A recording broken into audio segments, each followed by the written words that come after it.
professionals. We love you. Oh yeah. Welcome to Brussels. First time? No, I think it's like my third time. Oh, nice. I love Brussels. Yeah.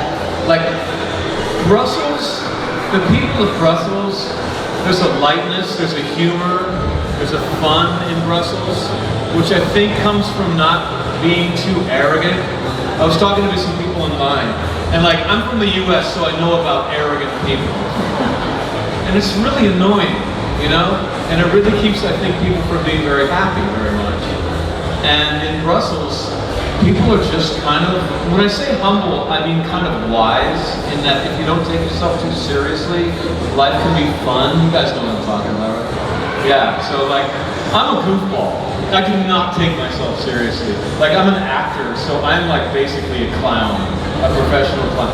So there's no reason to take myself seriously. So when I come to Brussels, I'm like, oh, I fit in here. Yeah.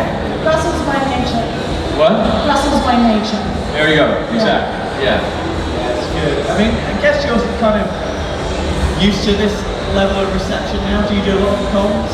Do you do a lot of stuff? Yeah. It sounds like I'm taking myself seriously. Yeah, yes, I'm used to it. Actually, yeah, and now with the actor studio, I don't take myself seriously. Cross legs. Yeah. No, it used to kind of freak me out to have this much attention. Yeah. And then I realized that I was just really lucky to be part of a show that touched the nerve of the world. But not just a show, like a game-changing show. Yeah. But the thing is, I didn't make that show. I was in that show. So I think they could argue you somewhat made the show. No. I used to direct. I used to produce. I used to do that, and I did not do that on Buffy. I stood on tape, and I said the lines that were written for me. I said them very well. But I mean, that's not the same thing as making that show. Yeah. And so I'm just, the way that I kind of deal with everyone being excited to see me is that I'm representing a show that I was really lucky to be on, that was really well made. Yeah. Yeah, I mean, again though, like, this sort of thing, obviously, when we started, was probably, you would never have imagined, like, I knew. You knew? I Tell did us. actually, How did you yeah. know? How did you know? I was a Star Trek fan. Like, I was coming to conventions when I was 13 years old, dressed as Spock, right? Now we have photos. I had no photographs of that. No way. Because like I had the perfect tunic, I had my phaser, I had pointed ears, and a big blonde afro because I couldn't control my hair. But Blonde afro spot. It's a great, right? Great. that's why there are no pictures of that. But like I just remember being 13 years old, and all of these women wanted to talk with me because I had the coolest phaser at the con. Yeah, that's how they say it, don't they? Yeah. It's not anything but having the coolest phaser. Right. James Marsters, what a great phaser. That's what they say.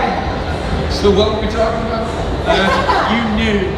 Oh yeah, so like I watched this is the OG Star Trek, like because I'm old, right? This is like way before all the other Star Trek.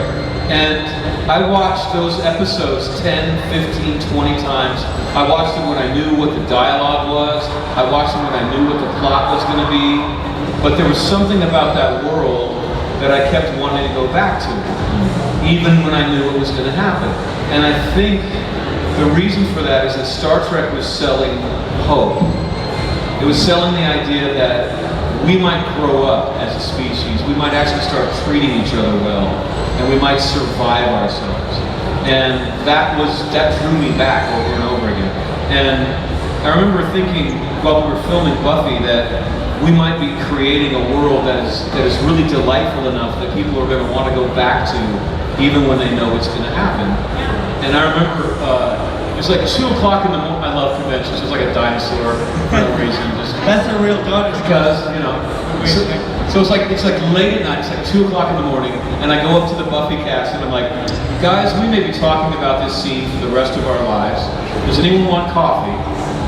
And they were like, shut up, James, we're tired. Like, all right. What I scene? told you so.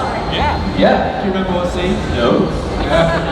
All of them. But I mean, that's the other thing with Buffy. Not just fans. like you knew the inside out Star Trek. People know Buffy like the back of their hands. It's such a like. It became a studied show because you changed TV formulas and stuff like that. It became a model for all Netflix and everything like that.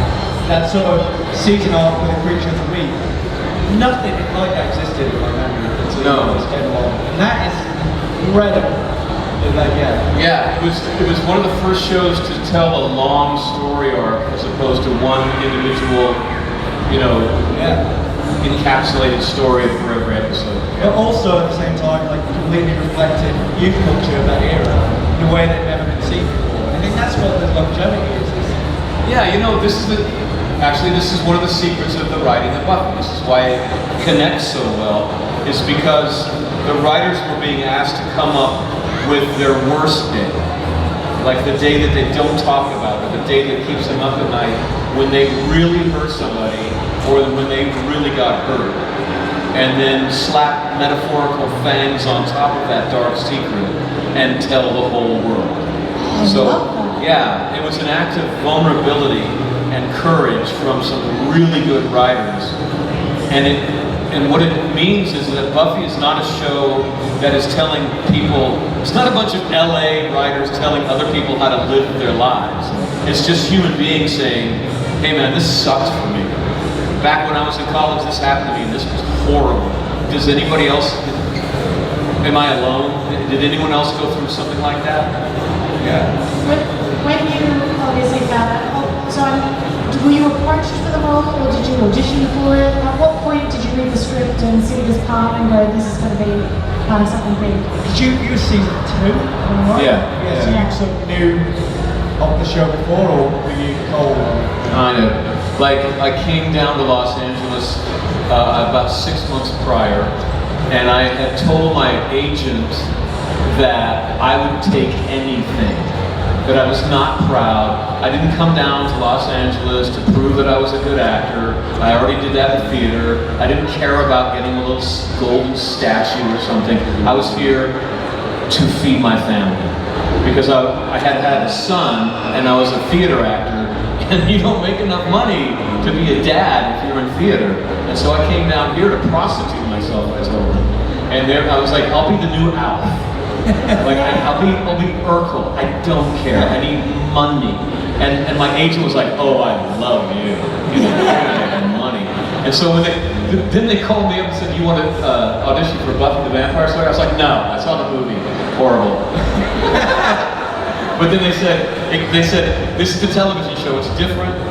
And it's very good. Why don't you watch it? It's on tonight. Why don't you watch it and call us back? And I watched 15 minutes of it and I called them back. I was like, holy shit, this is amazing. Get me on right now. But apparently they had been looking for a Spike for like 6 months and they hadn't found anybody. And they were 3 days away from shooting. And they had no one. So they scraped the bottom of the barrel. Sure, like calling everybody, and then they found me. Again, I know this is the same with all these types of shows, but that role is so yours. To think that anyone else to do that, that's Did you already have the bleached hair, the white? No. They told me that they wanted the Sid Vicious of the vampire set. Yeah. Right? Sid Vicious was in the Sex Pistols, right? And I'm like a punk rocker. I'm like from the 70s. I saw the Clash. Like, we destroyed the Cow Palace, man. We destroyed the Cow Palace when we saw the Clash. We ripped it up. So they said, we want Sid Vicious. I'm like, no, you don't. And they're like, what? I'm like, no, you don't want Sid. Here, I'll give you Sid so you'll know that you don't want him. This is Sid Vicious.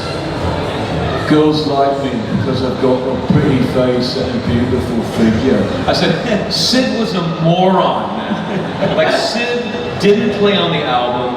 He ruined the tour. He broke the band. He was an idiot. You don't want Sid. You want Johnny Rotten. And they're like, for God's sake, we just want punk rock. I'm like, okay, fine. And so they spray painted my hair black because that's Johnny Rotten. It's also Sid Vicious. And it didn't look good. And at that point, the hairdresser was like, I'm so sorry, James. There's only 2 colors in true punk rock. It's either jet black or bone white. like purple and pink and blue, that's glam, and that is not punk. So we're gonna have to bleach you, and we only have 2 days left, so we're gonna bleach you one day, and then bring you back and bleach you again. It's a long process, I can tell you that. Yeah. Right, so that, the first one hurt a little bit, the second one the next day, that hurt bad. Not on a scalp. Oh wow, yeah, that was not fun. Yeah, that was Suffered for your art. what? You suffered for your art. I fucking well did, man. Yeah, we bleached it every 8 days. Oh, wow. Yeah. So your hair was nice and soft? The hair was fine, but the scalp, I was gonna say, yeah, it's like dandruff if it peels. oh yeah, it just comes off of the comb like. Yeah, it's like having a sunburn on your head. Yeah. But like on the bottle it says, only use this every 6 weeks. It is not safe to use more often than that. And I'm playing a vampire, and a vampire's hair does not grow because you're dead. So you can't have roots. So every 8 days we were pouring bleach on top of the blisters from the last week's bleaching for like 9 months. At any point were you like, oh, she just got a wig? No. He's just thinking, oh, I wish I was the new Alan. No, I look good. I knew I looked good. Imagine blonde elf. Yeah, I'm a blonde elf. That's really amazing. You love eating cats. I love that you loved punk rock before you took that role.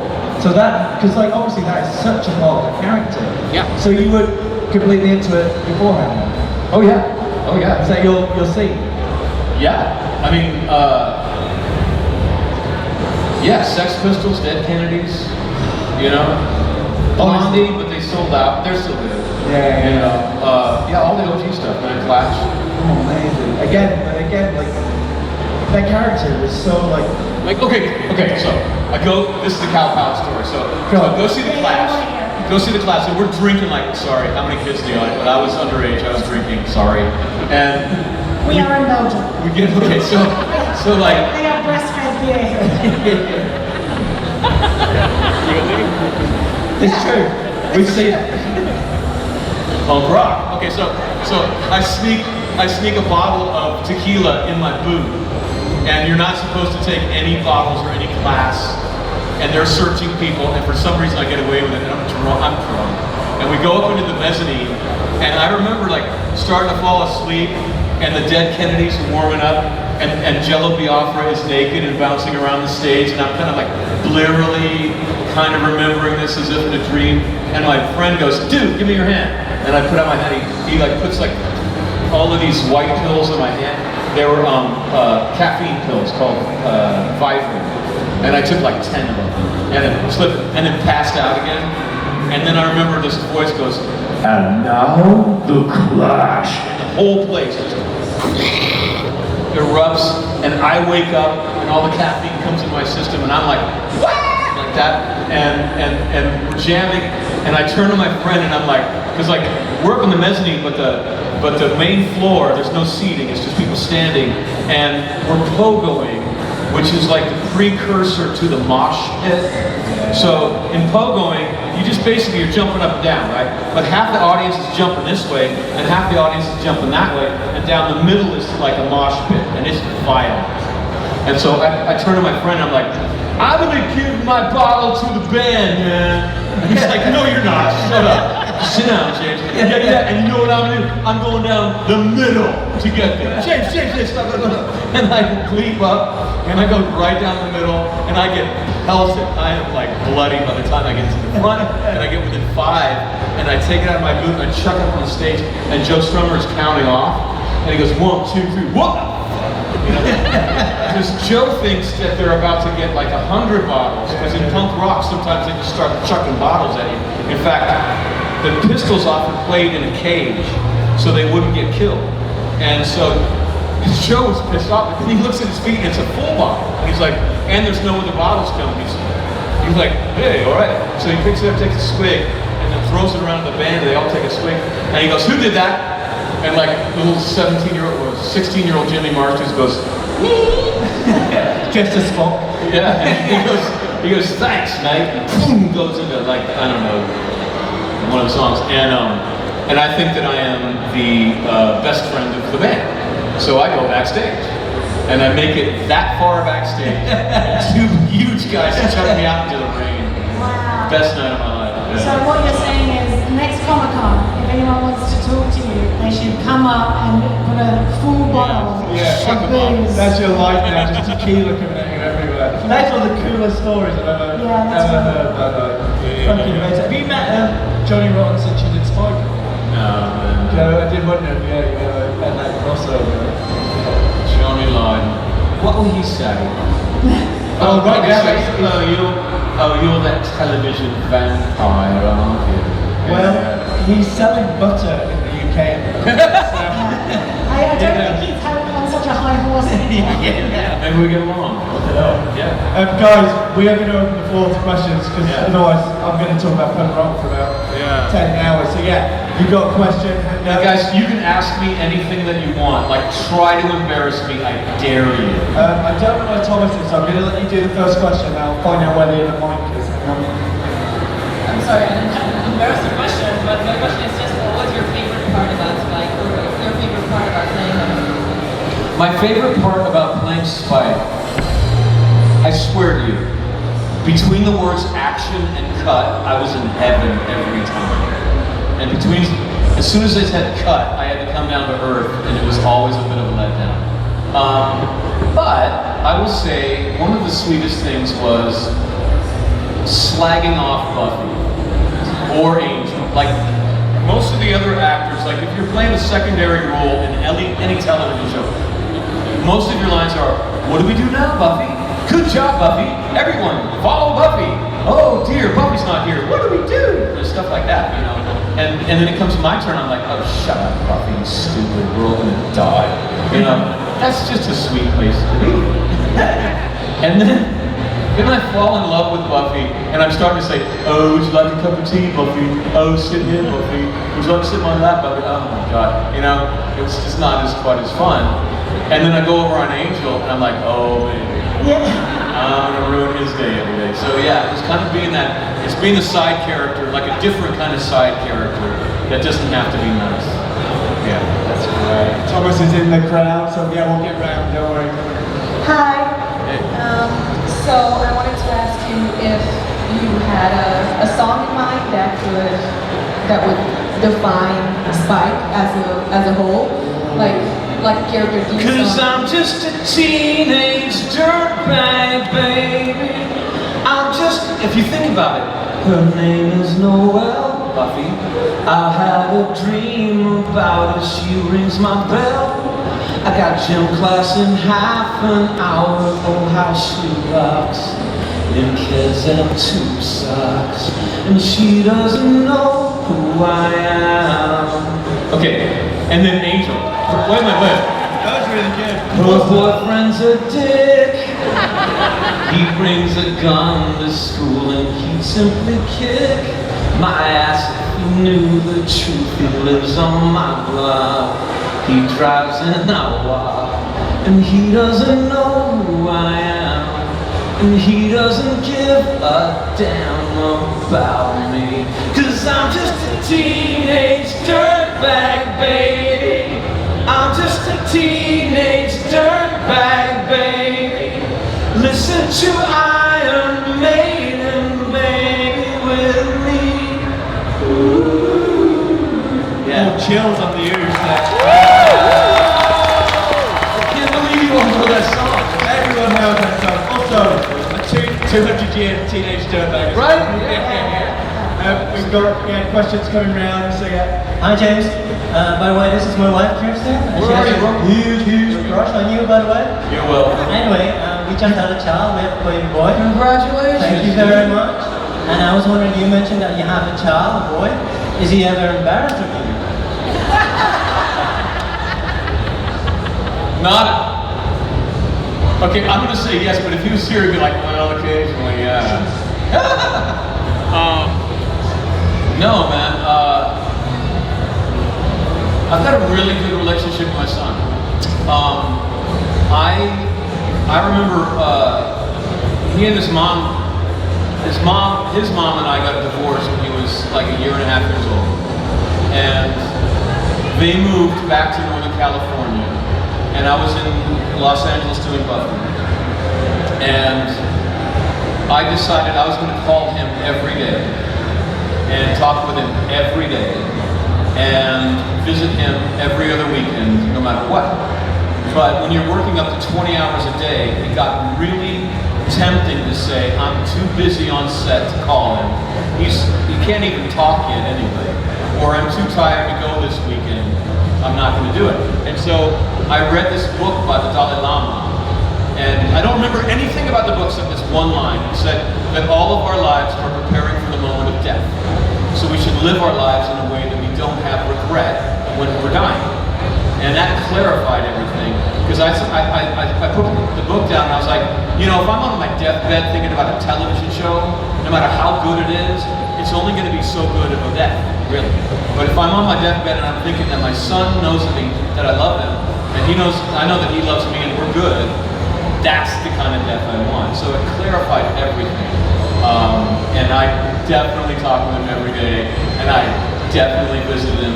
And now he's in law school, he's 28 years old, and we talk almost every day on the phone. Amazing. What advice as well? And you said you were going to be serious. Matt's actually expecting his first in January. Dude. Well, I'm not going to speak to mine at all. You are going to be so tired. Like, I'm tired, man. you don't even know what tired is, dude. I'm sorry. Like, how many parents are in the audience? Yeah, there we are. Like I think that heroism is helping someone when it hurts me, or when I have to sacrifice or give something.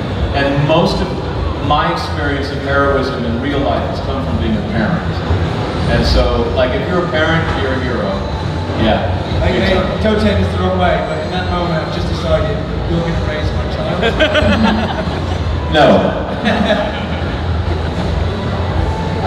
What impact does having been part of such a show like Buffy, staple in television history, have had on your life in general? Yeah, what impact does this show have on your life as a whole? It changed everything. I was able to take care of my father for 10 years before he passed away. He had Parkinson's. And the money from Buffy helped me do that. It helped me raise my niece. It changed the entire trajectory of my whole family.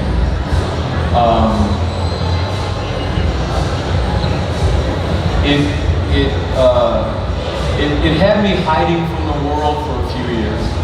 You know, like there was when I had the blonde hair, I could be outside for 10 seconds. Like if I was out in public, if I stopped on the sidewalk for more than 10 seconds, a crowd would start to form.